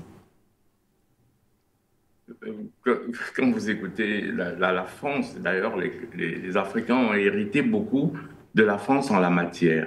Cette aptitude que les Africains ont à utiliser des mots dans lesquels vous cherchez le contenu. Vous voyez, quand vous avez parlé des bases militaires, ils utilisent des mots dont les contenus sont vagues. Et c'est avec ces mots qu'on nous piège.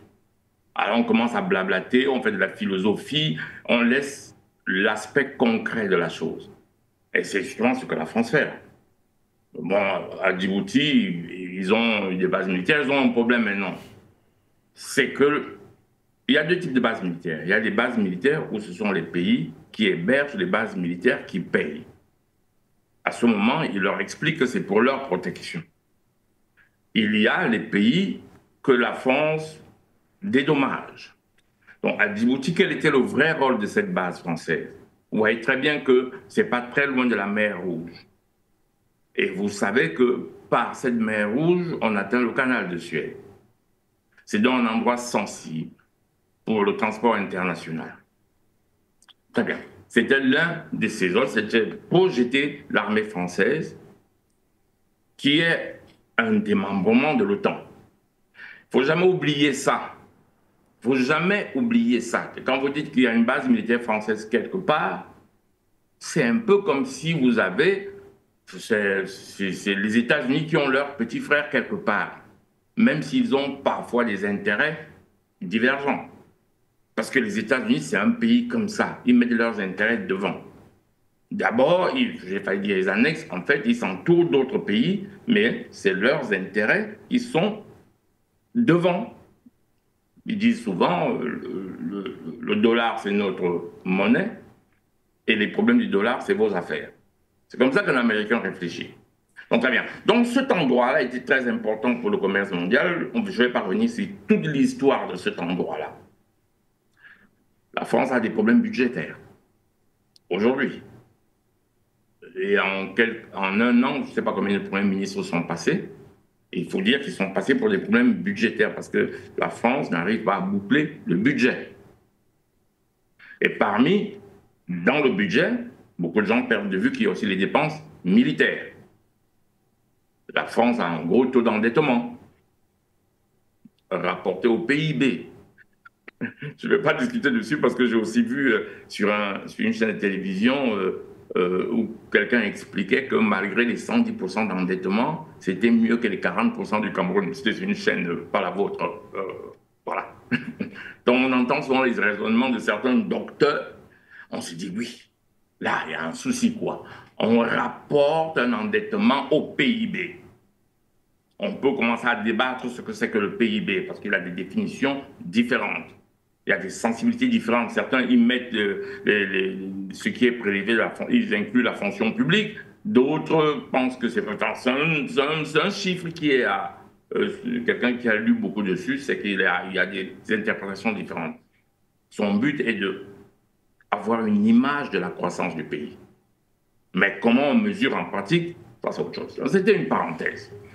Donc, cette base militaire-là, aujourd'hui, et d'autres bases militaires, d'ailleurs on a fallu dévaluer le franc CFA parce que on devait puiser un peu d'argent dans les comptes, dans nos réserves de devises. Très bien. Tout ça mis en jeu, la France doit donc réorganiser tout ça et diminuer ses dépenses militaires tout en promettant à l'OTAN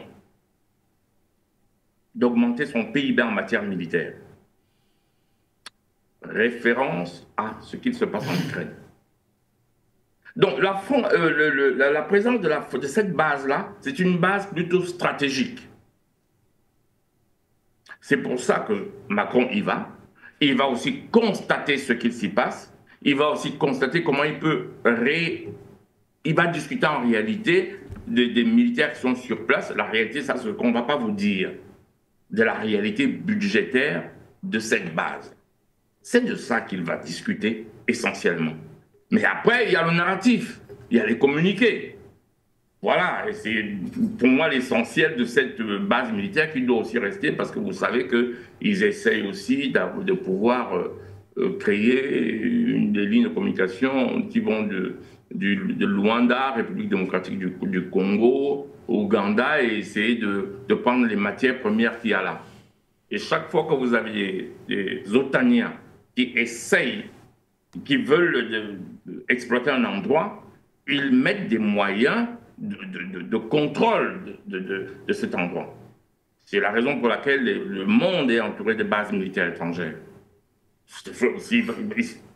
Bon, maintenant on peut croire ce qu'on croit ou ce qu'on ne veut pas croire. Moi je ne rentre pas dans la philosophie de la philosophie. Ce qui est sûr, c'est que partout où vous voyez les intérêts otaniens, vous trouvez des bases militaires. C'est bien pour protéger leurs intérêts. Je sors par là. Sauf si vous avez une autre question ou si vous me relancez. Je vous relancerai tout à l'heure, Monsieur Atangana, après la prise de parole du docteur Yam Timba.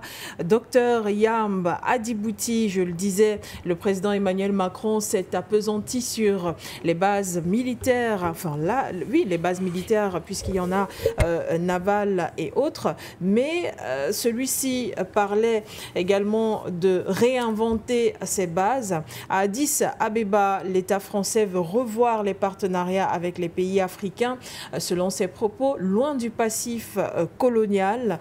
Dernier rempart après les multiples échecs dans le Sahel, vous pensez, docteur Yam Timba, est aussi une façon de contrer ce qu'il appelle les influences chinoises et d'autres partenaires des Africains?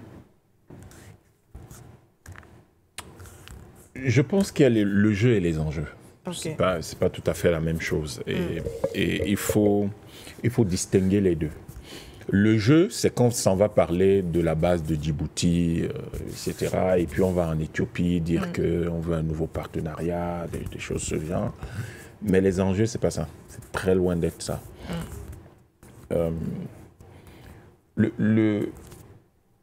il faut regarder la carte de l'Afrique pour bien comprendre quel est l'enjeu ou quels sont les enjeux. Vous aviez une présence extrêmement dense et qui était quotidiennement relayée, présentée, expliquée en Afrique de l'Ouest et en Afrique centrale par la France. Et puis tout d'un coup, elle a un problème, elle est mise en difficulté. Et cette mise en difficulté a ceci de dangereux que cela va remettre en question sa présence en Afrique. Il faut savoir que les investissements directs étrangers de la France en Afrique, 19,4% vont dans la zone hors franc CFA et franc comorien. La zone franc CFA et franc comorien reçoit 0,6%. Sauf que cette zone qui est hors franc CFA et franc comorien en 2021 lui a rapporté, non avant Covid, en 2020, ça lui a rapporté 28 milliards d'euros. Et le reste de l'Afrique, franc CFA, franc comorien, lui ont permis de toucher pas loin, selon des financiers qui s'étaient informés auprès de la Banque centrale européenne, autour de 440 milliards d'euros. Donc, le problème aujourd'hui, c'est que vous avez quand même en Afrique de l'Ouest, ce qui était l'UEMOA, vous avez 3 pays dont la France ne touche pratiquement plus un franc et qui manifestement vont sortir de là et c'est en train d'affaiblir le reste des pays de l'UEMOA. Et vous avez en Afrique centrale où ils ont tenté dernièrement un coup de force avec l'aide du FMI, de la Banque mondiale et de la Banque africaine de développement, celui d'obliger les pays d'Afrique centrale à dévaluer leur franc CFA d'Afrique centrale pour que les matières premières deviennent beaucoup moins chères et comme en 1993, permettre à la France de regagner en compétitivité face à l'Allemagne et face au reste du monde, dans une situation de crise et de tension de trésorerie extrêmement importante. Ça n'a pas marché et là, il faut se redéployer. Le redéploiement, c'est l'Afrique de l'Est. C'est quoi les buts possibles de ce redéploiement? Et qu'est-ce qui motive cela? Quand vous prenez une carte de l'Afrique de l'Est, vous comprenez mieux. Nous avons un petit problème, c'est que la plupart du temps, nous spéculons, nous parlons sans nous appuyer sur du concret, parce que ce concret, en réalité, nous permet de comprendre dans quoi nous nous trouvons. Je vous envoie une petite illustration qui pourrait appuyer, soutenir l'argumentation que j'invoque. Quand vous prenez l'Afrique de l'Est, vous avez Djibouti. Ils ont là une base militaire. Mais l'embouteillage qu'il y a aujourd'hui à Djibouti est tel que, on se demande si des petits joueurs comme la France représentent vraiment quelque chose, si c'est vraiment utile d'avoir leur base là-bas. C'est pour ça que le discours sur réévaluer les coûts ou le budget ou le fonctionnement de cette base, ça rentre en réalité dans une stratégie, une demande que la France fait à l'Union européenne depuis quelque temps, d'une défense commune de l'Europe.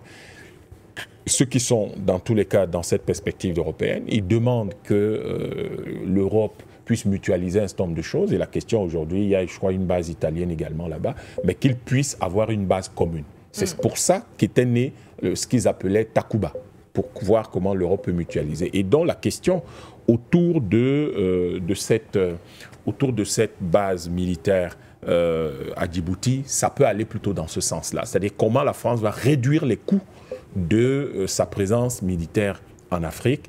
Et il n'y a qu'à voir tout le désaveu et la désaffection de Mayotte que la France a du mal à gérer parce que la France n'a pas d'argent. Et l'Afrique de l'Est, par contre, représente, et ça, c'est quelque chose qui risque de jouer en défaveur de la France. Et donc, il faut reprendre la main au niveau de l'Afrique de l'Est, à travers donc, en veillant à préserver absolument, par exemple, les îles éparses, qui ont 500 milliards de dollars de réserves en hydrocarbures, la présence française qui lui assure une certaine un certain nombre de territoires marins à travers la Réunion. Vraiment, si on pouvait voir cette carte, on verra la présence française dans cette zone-là. L'histoire qui consiste à dire qu'on sécurise le détroit d'Aden et tout ça, non, ça c'est des fausses histoires. Les Américains peuvent très bien sécuriser ça pour tout l'OTAN et pour toute l'Europe. Par contre, le fond du problème pour la France, c'est comment faire pour, maintenant qu'elle perd le Niger par exemple, comment faire pour accéder à l'uranium qui se trouve en Afrique de l'Est? Comment faire pour accéder, pour sécuriser, pour, disons, se concentrer sur le Mozambique, où ils ont de gros investissements dans les hydrocarbures? Comment faire pour s'assurer que cette zone-là ne leur échappe pas? Parce qu'il est clair et évident que les Mahorais, par exemple, se demandent si ce n'était pas une erreur d'avoir accepté plutôt de rejoindre la France. Et l'autre question, c'est de plus en plus, des pays se demandent pourquoi la Réunion appartient à la France. Et vous avez des îles comme Tomalin, je crois, qui se retrouvent et qui empêchent Madagascar de profiter sérieusement de l'océan Indien. Et tout cela vient poser la question de la présence française en Afrique en général, mais particulièrement aussi dans cette zone, parce que les Africains veulent de plus en plus avoir leur territoire tout seul, leur continent tout seul. Donc la question de la perte d'influence de la France en Afrique, pour moi, ne se pose plus. Elle est déjà évidente. Le seul problème de la France, c'est que la France ne décolonise ou ne part que qu'elle est en position de faiblesse. Haïti, il a fallu qu'on la batte. Les Antilles, il a fallu que l'insurrection soit généralisée. Et quand ils ont senti que ça s'est tassé, ils ont relancé l'esclavage. Et c'est après que ça a repris et ils ont dû se calmer. Le Vietnam, l'Algérie, tous les pays d'Afrique d'ailleurs dite francophone, on a décolonisé que quand la France était en position de faiblesse. Donc aujourd'hui, la France, vous avez bien vu que l'AES, la France est partie parce qu'elle était en position de faiblesse, elle ne pouvait rien faire. Et là, en Afrique de l'Est, c'est le nouvel espace, c'est la nouvelle cible, parce que, et ça c'est une autre chose qu'il faut bien comprendre, l'Afrique de l'Est, le COMESA, comme on appelle, ce marché-là, c'est la partie la plus peuplée d'Afrique, ils sont à plus de 600 millions d'habitants, c'est la plus vaste, je crois qu'ils sont à près de 9 millions de kilomètres carrés, et en même temps, c'est celle qui est directement en relation avec les zones de richesse parmi les plus importantes du monde qui tournent autour donc, de la mer Rouge et de l'océan Indien. Et les routes commerciales qui passent par l'Afrique de l'Est, vous avez par exemple le canal de Mozambique, vous avez par exemple le détroit d'Aden et dont la mer Rouge et le canal de Suez, vous avez là l'équivalent de 15% à 20% à peu près de tout le commerce international. Donc la France se redéploie, va en Éthiopie parce qu'elle espère que des pays comme l'Éthiopie, qui sont très peuplés, vont représenter des opportunités d'investissement extrêmement importantes. L'Éthiopie a l'équivalent de 20 parcs industriels qui ont été ouverts au cours des 5 dernières années. Et ces parcs industriels représentent une aubaine pour des investisseurs qui trouveront que l'essentiel des plateformes, que les plateformes sont déjà là et que ça réduit les investissements et les coûts d'installation. Donc tout ça fait partie de ce qui intéresse la France, de ce redéploiement de la France. C'est ça les vrais enjeux. Ça va lui rapporter davantage parce que le marché est beaucoup plus important et ça va lui coûter beaucoup moins cher parce que la plupart des pays ont des parcs industriels qui donnent déjà les infrastructures de base, contrairement à des pays d'Afrique centrale ou d'Afrique de l'Ouest où quand vous voulez créer une usine, vous êtes obligé de tout faire dès le départ vous-même. Et donc vous avez l'Éthiopie, la Tanzanie, le Kenya, le Mozambique, ils ont des parcs industriels et surtout les hydrocarbures de Mozambique. Donc ce n'est pas... Ces choses doivent être mises sur la table pour que les Africains voient très bien que ces gens-là sont en train de tout faire pour se maintenir, mais pour une raison simple. Les ressources naturelles de l'Afrique et le marché de l'Afrique. C'est Berlin purement et simplement. On prend les ressources naturelles et on a des marchés importants dans lesquels on va écouler les produits manufacturés. Merci bien à vous, Dr Yam Timba, pour ce premier jet sur cette question particulièrement. Eh bien, on retrouve encore à Tangana Henri de l'autre côté pour discuter de cette question. La visite française a donné lieu à un appui de 100 millions d'euros, d'après les informations publiées par la présidence française, pour soutenir l'Éthiopie dans la libéralisation de son économie l'économie. Telles sont les raisons qui ont été données à cet appui, comme ils ont bien voulu l'appeler. Les ports de la Corne d'Afrique restent stratégiques pour le continent. Comprenez-vous, Henrietta Tangana, cet appui particulier de la France envers l'Éthiopie dans sa volonté d'accéder à la mer, par exemple? Oui, oui. D'abord, il faut gratter un peu ce que c'est que cet appui. Très, très souvent, quand ces gens vous disent qu'ils vous apportent un appui, il faut souvent aller chercher des endettements. Parce que la force du libéralisme, en tout cas le libéralisme sauvage, parce que le monde est libéral, on le prend tel qu'il est. Voilà. En tout cas, le libéralisme sauvage est très, très souvent un endettement. Les gens ne se rendent pas compte. Quand, après la Deuxième Guerre mondiale, les États-Unis lancent le plan Marshall.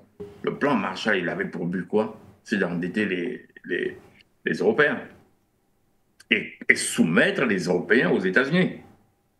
Ça me rappelle quand j'avais eu mon premier cours de finance, le professeur avait dit, je le dis souvent cette anecdote, il avait dit le pouvoir libératoire de la monnaie. Il parlait des différents pouvoirs, des différentes facettes de la monnaie. Et c'était en Europe d'ailleurs. Je lui ai dit, mais pourquoi libératoire? Il me dit, mais parce que ça te délivre. Si tu dois l'argent à quelqu'un, tu es son esclave. On te tient par le fait que tu as une dette. Et c'est comme ça, c'était des raisons aussi d'attaquer militairement. Je rappelle en passant que quand on va créer la SDN et l'ONU, c'était pour éviter les guerres sauvages entre États.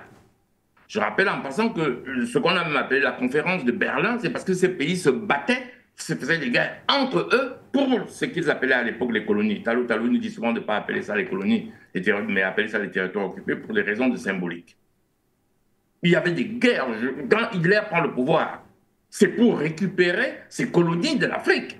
Quand Hitler, lance la guerre, le but, et il disait, on m'a privé de mes colonies à la sortie de la Première Guerre mondiale, je vais récupérer ces colonies. En d'autres termes, il n'y a pas de guerre dans les pays pauvres. Quand vous voyez les gens chez vous, c'est qu'ils ont à exploiter. Personne ne quitte le chez lui pour venir développer le chez vous. Personne ne le fait. Enfin, moi personnellement, dans l'histoire, je veux que quelqu'un me cite les exemples. Et moi, je sais du concret. Donc, quand vous les voyez, c'est qu'ils veulent exploiter. Donc, tout Africain devrait le comprendre. C'est un b.a.-ba. Ça, c'est la première chose. Donc, globalement, pour revenir à votre question, parce que parfois, il faut souvent faire des digressions, ça permet aux gens de comprendre les enjeux, ce qu'il se passe et tout ça.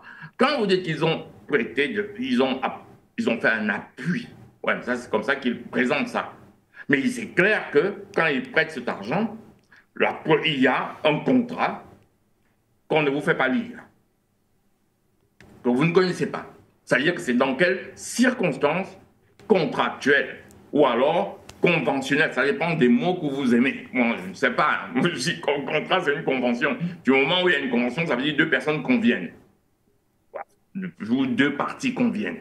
J'aime souvent parler simplement pour que les gens me comprennent. On vous dit deux parties conviennent, monsieur tout le monde ne sait pas ce que vous appelez des parties. Il faut dire deux personnes conviennent que. Ils signent donc, ils ratifient une convention.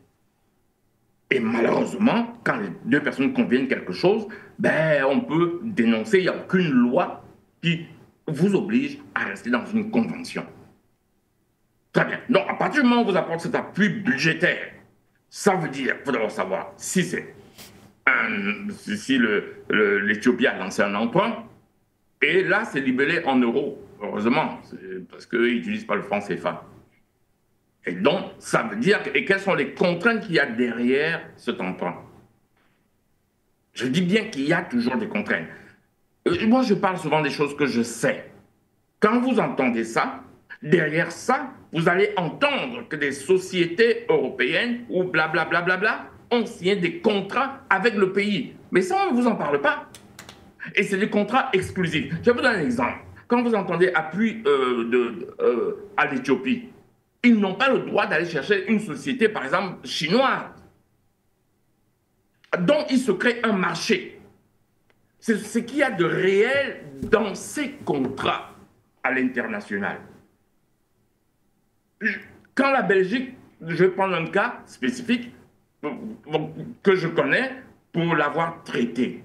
Quand la Belgique va prêter au Cameroun 15 millions d'euros pour assurer la sécurité des frontières maritimes, projet que j'ai traité de bout en bout, de la conception, de la rédaction avec des bureaux d'études de contrats jusqu'à la réalisation. Vous croyez que Belgian Advanced Technology System a travaillé pour quoi? Dans ce rapport contractuel, la société qui devait fournir les équipements, les radars et tout, ne pouvait pas être une société canadienne. Bah oui. Donc quand on vous dit l'appui de tel sur tel contrat, je donne ce cas parce qu'il est connu. D'office, Belgian Advanced Technology System, dans lequel j'étais directeur technique, qui travaillait avec les Israéliens, allez voir ce qui est au poste, ce sont des radars israéliens. Vous n'avez pas le choix. Donc, quand on parle de ces choses, il y a ce qu'on lit dans les journaux et il y a le fond. En réalité, quand on a fait ces appuis financiers, on y met des contraintes contractuelles et des contraintes commerciales. Mais ça, on ne vous le dit pas. Vous ne le lisez pas, ça vous entendez appui, mais il y a beaucoup de sociétés. C'est la raison pour laquelle vous entendez d'ailleurs souvent que les chefs d'État voyagent avec des hommes d'affaires. Vous entendez souvent ça dans la délégation du chef d'État, il y avait tel chef d'entreprise, tel homme d'affaires. Ils arrivent, le chef d'État convient de son pays de vous faire un appui financier, un appui budgétaire, mais c'est pour tel type de projet qui sont de fait. De fait, c'est pour ça alors qu'il y a en cette matière ce qu'on appelle des contrats de gré à gré. Donc vous n'avez pas, dans ce cadre-là, la possibilité de lancer un appel d'offres international. Vous n'avez lancé un appel d'offres que quand vous finissez, quand vous financez un projet vous-même. Donc quand vous apprenez cet appui, il faut gratter tout pour comprendre en réalité le fond. En général, ça veut dire que des sociétés européennes ou françaises ont signé des contrats pour des choses en Éthiopie et un marché va se créer. Et dans la rédaction du contrat, chacun essaye de gagner. Je me souviens dans le cas du Cameroun, j'avais exigé qu'une certaine somme d'argent soit faite par des sociétés camerounaises. La partie génie civil, par exemple, avait été faite par une société camerounaise très connue qui a construit l'ambassade, beaucoup de bâtiments au Cameroun d'ailleurs, qui est d'ailleurs la plus célèbre, parce que je voulais qu'une partie budgétaire soit reversée au Cameroun. Donc, c'est à des entreprises de nationalité camerounaise, donc qui résident au Cameroun et qui paient leurs impôts au Cameroun. C'est comme ça que ça se passe, ce type de contrat, de façon factuelle. Et puis on nous annonce ça dans un journal en disant appui budgétaire. Je sors par là, sauf si vous voulez me relancer. Peut-être plus tard, Monsieur Atangana. Merci déjà pour votre prise de parole sur ce sujet. Docteur Yamtimba, nous restons sur le même sillage, parlant des ports de la Corne de l'Afrique. Que représente-t-il réellement pour la France qui semble avoir des frayeurs en ce qui concerne la présence d'entreprises chinoises ou encore de partenariats avec la Chine, entre plusieurs pays de la Corne de l'Afrique et ce géant mondial. On parle particulièrement de l'Éthiopie et de Djibouti. Écoutez, je crois que la France est dans un délire dont elle doit sortir rapidement. Elle n'est pas de taille à lutter contre la Chine. Faut pas se prendre la tête et commencer à imaginer des choses qui n'ont aucun sens. La France ne peut pas compétir avec la Chine. Et donc, du coup, je crois que la bonne solution pour elle, c'est de se fondre dans le décor et d'essayer de profiter autant qu'elle le peut de cette présence chinoise et non essayer de s'y opposer. De toutes les manières, elle essaierait de s'y opposer, qu'elle n'y arriverait pas. Elle ne pourrait pas y arriver pour quelle raison? Parce que l'Afrique des années 60 n'est pas été une Afrique très différente de l'Afrique des années 2020. Donc, je crois que lorsque les Chinois disent « nous allons investir 100 milliards de dollars en Afrique », la France n'est même pas capable de suivre avec 10%. Alors, vous n'êtes pas capable de suivre avec 10%, mais vous voulez vous asseoir autour de la table. Je crois que les faveurs au terme de la Deuxième Guerre mondiale sont terminées. C'est terminé Et il est bon que la France accepte que les choses sont comme ça. Maintenant, si elle a la capacité de venir injecter 100 millions d'euros en Éthiopie, c'est très bien. Ça fait partie des investissements directs étrangers et l'Éthiopie serait bien contente de les recevoir. Et si elle pense que ça peut lui créer un marché, tant mieux. Tant qu'elle utilise ses ressources à elle pour aller se créer des marchés, mais pas le produit du pillage d'autres pays pour se créer des marchés, il n'y a pas de problème. Je crois que ça fait partie de la... Comment dire? Ça fait partie de la manière normale de conduire les affaires. C'est comme ça qu'on fait les affaires, les investissements. Et donc, après, vraiment, qu'est-ce qu'elle est prête à obtenir? Est-ce que si quelqu'un vient créer une usine chez vous, il vous pose des conditions supplémentaires? On n'est pas en train de parler le Gabon ou le Cameroun, là. On est en train de parler de l'Éthiopie. L'Éthiopie, 100 millions de dollars, 100 millions d'euros, c'est même pas la moyenne des 200 ou 300 plus grands projets par an. Donc, ce n'est pas quelque chose d'extraordinaire. C'est à la limite, bon, un pays ami normal qui vient le faire. Quand les Éthiopiens veulent faire des investissements, ils font des aéroports qui coûtent 5 milliards de dollars. Ils ne parlent pas des investissements de 100 millions d'euros. Voilà. Donc, quand vous regardez 100 millions d'euros et 5 milliards de dollars, la proportion ressemble à ce que Poutine disait à Sarkozy. La France, c'est ça, la Russie, c'est ça. Donc, la France, ça apporte 100 millions de dollars. L'Éthiopie fait des projets plutôt qui sont comme ça, à 5 milliards de dollars. Donc, il n'y a rien à craindre là-dedans. Ça va aller. Maintenant, la France peut toujours répéter la rhétorique de l'OTAN et de l'Union européenne. Oui, la Chine fait ci. Mais la Chine vous fait quoi? Est-ce que la Chine est allée détruire l'usine d'un pays européen un jour en Afrique? Est-ce que la Chine est allée un jour, je ne sais pas moi, bloquer le financement d'un pays européen en Afrique un jour? En réalité, je ne comprends pas très bien, je ne comprends même pas du tout quel est le problème des Occidentaux. Et il me rappelle la plupart du temps des enfants dans une cour de récréation, un enfant belliqueux qui veut le jouet d'un autre enfant. Et il se met à pleurer, il pleure plus que tout le monde, il crie, il veut le jouet de l'autre enfant. Mais comment ça tu veux le jouet de l'autre enfant? Toi aussi tu as ton jouet, contente-toi de ton jouet. Laisse le jouet de l'autre enfant. Et donc du coup, je crois que si tel est leur problème, ça veut dire que malheureusement ils ne sont qu'au début de leur problème. Et que ça va devenir de plus en plus difficile pour eux.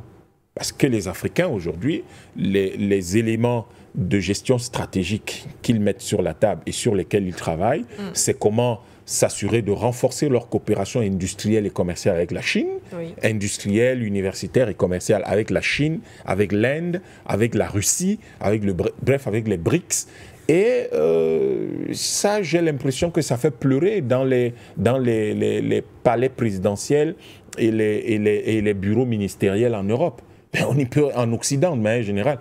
Mais on n'y peut rien. L'Afrique ne va pas rester l'Afrique du XXe siècle qu'on a pillé, qu'on a dominé, qu'on a détruite, où on organisait les rébellions, le terrorisme à chaque fois que les chefs d'État n'étaient pas d'accord, ou à chaque fois que les chefs d'État traînaient les pieds. Non, je crois que ça ne se paiera pas comme ça. Et l'Afrique de l'Ouest et l'Afrique de l'Est, je vous l'ai dit, c'est le marché, c'est la sous-région la plus peuplée d'Afrique. Donc, c'est le marché le plus important. C'est un marché dont la population est pratiquement égale à toute l'Europe, Russie comprise. Ce qui est intéressant, c'est aussi l'une des régions les plus industrialisées d'Afrique. On a, je vous ai dit, l'Éthiopie a plus de 20 parcs industriels. Et c'est quand on dit parcs industriels, ce sont des espaces qui ont entre 100 et 1000 hectares, où on a installé donc des usines qui, pour la plupart, travaillent dans l'export, entretiennent également, approvisionnent également le marché intérieur. Et vous avez également le fait que ces pays ont leur propre monnaie, ont leur souveraineté monétaire, et ce sont des pays qui vivent vraiment une certaine indépendance et une certaine souveraineté. Est-ce que l'Éthiopie, avec ses 120 millions d'habitants, quand la France lui parle, vous croyez vraiment que le président éthiopien, ou le premier ministre éthiopien, pardon, croyez vraiment qu'il a la même attitude que le président du Cameroun ou le président du Gabon quand il est devant le président français? Pas du tout. Parce que tout de suite, il regarde la France ils ont 66 millions d'habitants, j'ai un marché beaucoup plus important. Ils ont une population vieillissante, j'ai une population beaucoup plus jeune. J'ai un partenariat stratégique avec l'Éthiopie, avec la Chine, avec l'Inde, qui est extrêmement solide. Donc, un pays comme la France ne peut pas faire trembler le Premier ministre éthiopien. Et surtout, l'Éthiopie vient de gagner une guerre par procuration que l'Occident a provoquée chez eux. Donc, quand ils regardent les Occidentaux arriver chez eux, ils les prennent de haut, mais tout en restant courtois et respectueux. Du coup, quand la France arrive, elle apporte 100 millions d'euros dans sa besace, ben, l'Éthiopie dit, ouais, il n'y a pas de problème, on a les parcs industriels, allez-y. Mais l'Éthiopie sait que les seuls deals qu'elle peut avoir avec ces pays-là, c'est des deals gagnant-gagnant. Évidemment, vous gagnez quelque chose, nous gagnons quelque chose, mais nous n'aliénons rien chez nous. Donc, du coup, cette visite, en tout cas, confirme simplement que la France a perdu de son influence, ou si vous voulez, les éléments les plus importants de son influence, parce que l'essentiel de son influence, c'était l'Afrique de l'Ouest et l'Afrique centrale. Maintenant que c'est perdu, parce que même la Côte d'Ivoire, vous entendez comment elle bouge déjà, vous entendez le Sénégal qui bouge, leur poulain au Gabon a été contraint par le peuple gabonais à ne pas se représenter. Et donc, du coup, même si après ils ont dit l'armée va contrôler ci, contrôler ça, mais un nouveau président va arriver, va modifier un certain nombre de choses. Le rôle de l'armée n'est pas là pour contrôler les hommes politiques. L'armée a un rôle précis, c'est de protéger le pays. Ce n'est pas pour contrôler les hommes politiques. Donc, on doit s'assurer que en Afrique, qu'on joue la carte de l'unité pour nous opposer à tous ces gens qui viennent. Et l'Afrique de l'Est a un gros problème avec la France. C'est Mayotte, c'est Comores, c'est les îles Éparses. Et c'est la présence de la Réunion. Merci, docteur Yam Timba. Avant de revenir vers vous sur le plateau, nous allons au standard où on nous annonce Madame Naomi depuis Yaoundé. Bonjour et bienvenue. Bonjour, madame. Bonjour, le docteur Yam Timba. Bonjour, monsieur Thierry Atangana. Ma modeste contribution, c'est pour vous dire que nous devions beaucoup prier. Nous devions beaucoup prier. Parce que le Créateur a les yeux rivés sur l'Afrique. Il aime l'Afrique. Parce que lors d'une de mes prières, il m'a dit, les Occidentaux ne prient pas. Nous devions prier. Nous devions nous accrocher à la prière. La prière est très importante. Parce que ce problème a commencé en Centrafrique. Lorsque mon mari est parti là-bas, parce qu'il est de l'armée, il est parti en Centrafrique. Il m'a appelé, il m'a dit, ma femme, ça ne va pas en Centrafrique. Ils veulent déjà entrer au Cameroun. Qu'est-ce que nous devions faire? Je lui ai dit, donne-moi 2 semaines. Les 2 semaines, je me suis agenouillée. J'ai prié. J'ai prié longuement avec les enfants. Donc, toutes les familles doivent s'agenouiller. Si nous voulons chasser les Occidentaux, ce sont les gens qui ne prient pas. Nous devions prier.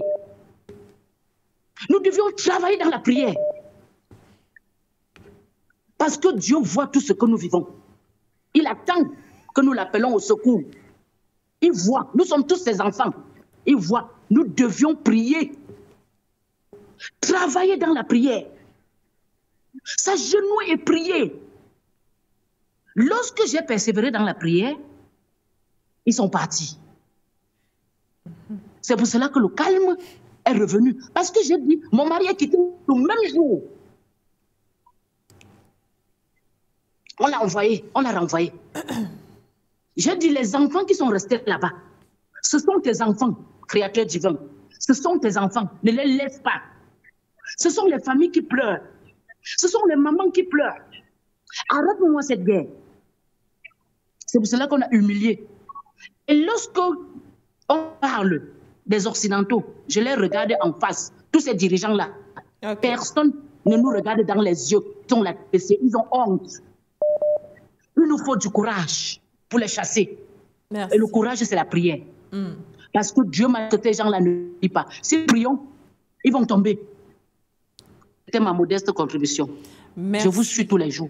Merci du courage. Infiniment. Merci infiniment à vous, à Madame Naomi, de nous soutenir, peu importe la manière. Merci d'être passée par ici et merci pour votre fidélité. On reste au téléphone. On nous annonce quelqu'un. OK. Allô, Monsieur Peter, bienvenue. Bonjour, merci Constantin. Je salue l'invité, Dr Yang, Monsieur Atangana. Je veux donner mon petit point de vue sur une thématique que je trouve intéressante. Parlant de la France qui virevolte en Afrique en allant se camper maintenant vers les pays anglophones. C'est un peu marrant parce que moi, je vois ça comme un aveu d'impuissance et une forme d'hypocrisie et également de mécréance, comme on le dit dans le langage français.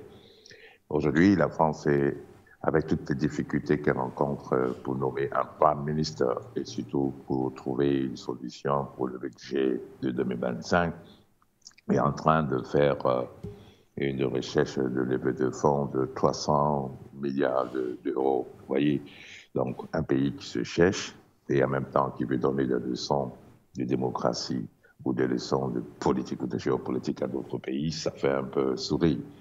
Aujourd'hui, elle va vers Djibouti pour des raisons, je peux dire, très stratégiques, d'autant plus que partout où elle passe, elle est chassée.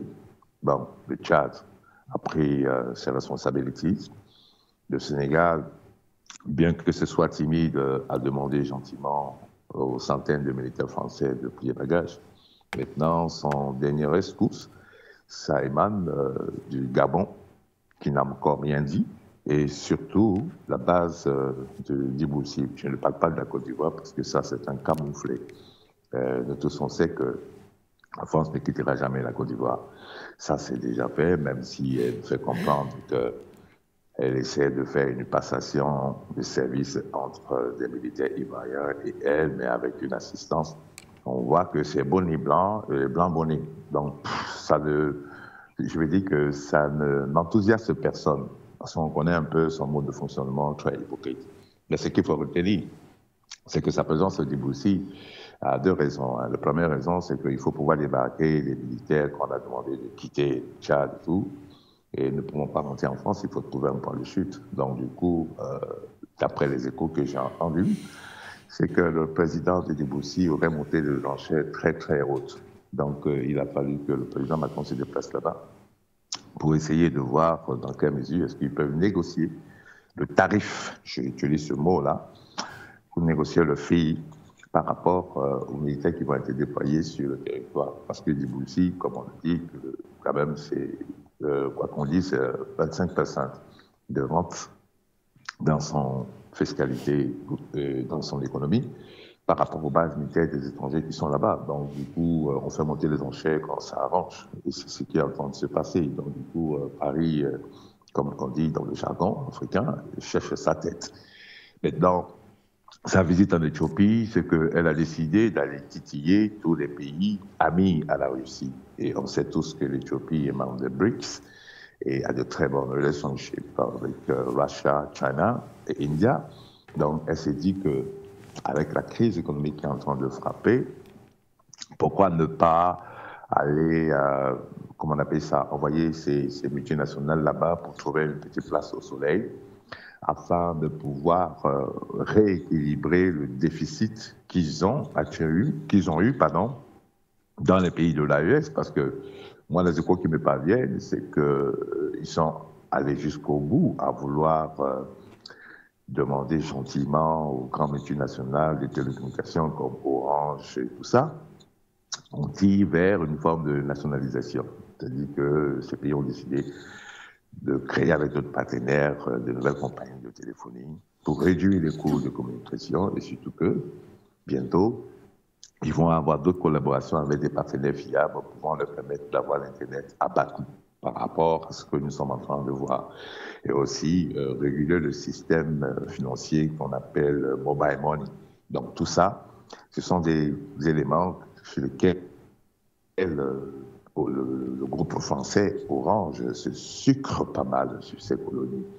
Et c'est dommage que certains États restent toujours impuissants. C'est un peu comme les compagnies aériennes françaises qui font des navettes avec l'Afrique, sans pour autant qu'il y ait un retour de la part des Africains, puisque chaque fois qu'on crée une compagnie qui vient sur les aéroports français, quelques mois ou années après, chute et s'éteint. Donc tout ça, ça va être réparé au niveau de l'AES. Donc voilà un peu le problème que M. Macron a aujourd'hui. Étant chassé partout, il essaie de faire de son mieux pour pouvoir s'appuyer sur certains valets, comme le président Tinubu du Nigeria. Moi, je suis très content, Mme Goudé, du comportement du président ghanéen qui a pris ses responsabilités. Il a dit aux Américains que vous devez quitter notre territoire, on n'a pas besoin de bases étrangères ici. Voilà ce qu'on attend d'un vrai président, un président nationaliste qui pense à lui. Et je vais vous dire, on va en chuter. J'avais suivi un débat du Sénat français, ça s'est passé à huis clos, très tard dans la nuit d'avant-hier, où un des sénateurs disait que, voilà, nous sommes en perte de vitesse, il faut qu'on trouve un moyen pour pouvoir revenir sur place, sinon c'est très grave pour nous. On a perdu l'uranium du Niger, on perd le Burkina, on perd ceci, et tout ça à cause des Russes. Donc, il faut trouver un moyen d'intégrer certains nationaux pour déstabiliser et créer le chaos. Et ça, comme je l'avais souvent signifié dans vos différents topics, il se trouve que au Burkina Faso, il y a eu encore une tentative qui a avorté, comme je l'avais signifié. Au Mali, on cherche des politiques pour faire un soulèvement. On veut se servir du retrait de Chogo Maïga pour refaire, on appelle ça de la récupération et semer des troupes. Et au Niger, ils vont utiliser, comme toujours, le système de Boko Haram, mais sans oublier que j'avais signifié qu'il y avait quand même des résidus des rebelles djihadistes de Syrie qu'on a envoyés au cas où, qui est le dernier plan, le plan C. Donc, nous allons passer des fêtes turbulentes. Il faudrait qu'on reste vraiment très vigilants. Il faudrait aussi que l'Afrique comprenne que le colon d'hier qui les commandait n'a vraiment rien sur lui. Il est fauché. Il n'a que sa bombe atomique avec laquelle il fait son petit malin. Mais en dehors de ça, il ne vaut que dalle. Donc, il faut trouver des solutions et il faut vraiment que l'Afrique, c'est dommage, hein, j'insiste encore dessus, cette Union africaine, là, elle est obsolète, il faut la remplacer. Peut-être que la création effective de l'AES, c'est-à-dire que l'effectivité de l'AES par sa monnaie, son dynamisme, etc., va être la pierre d'élévation de cette nouvelle Afrique. Parce que bientôt, les Africains observent et ils vont penser à l'AES. L'Union africaine, on va balayer ça dans la poubelle de l'histoire parce qu'elle ne sert pas à grand-chose. Voilà la raison pour laquelle, vous voyez, c'est l'Occident collectif, en particulier USA et France, font main et pieds pour s'aborder ce projet parce que pour eux, c'est un peu comme Haïti de l'époque qui avait réclamé son indépendance en battant l'armée de Napoléon. Eh bien, il fallait trouver un moyen de les neutraliser pour que ça serve de leçon aux autres pays des Antilles de ne pas pouvoir se revolter. Et si jamais l'AES réussit son plan de confédération des États sahéliens ou fédération, comme on dit, eh bien, et qu'elle est effective avec sa monnaie, rassurez-vous, tous les pays francophones vont commencer à guetter de ce côté. Et ça, Paris n'en veut pas. Les États-Unis n'en veulent pas. Aujourd'hui, on commence à les chasser un peu partout. Et ça, je vous assure que, quelles que soient les promenades que M. Macron va faire en côte de l'Afrique, il va aller même à la nuque de l'Afrique ou bien à l'encéphale de l'Afrique ou au menton, ça ne changera pas grand-chose parce que l'éveil africain est déjà enraciné et il est difficile aujourd'hui de venir convaincre un Africain, surtout avec cette France macroniste,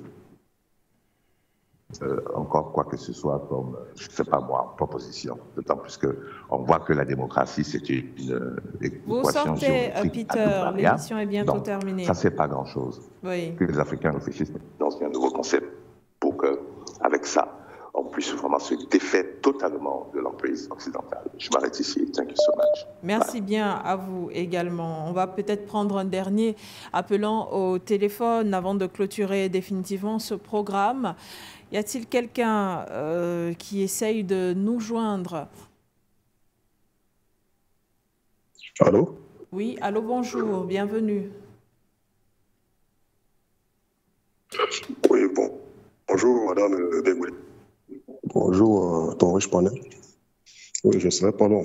Je vais Concernant la question du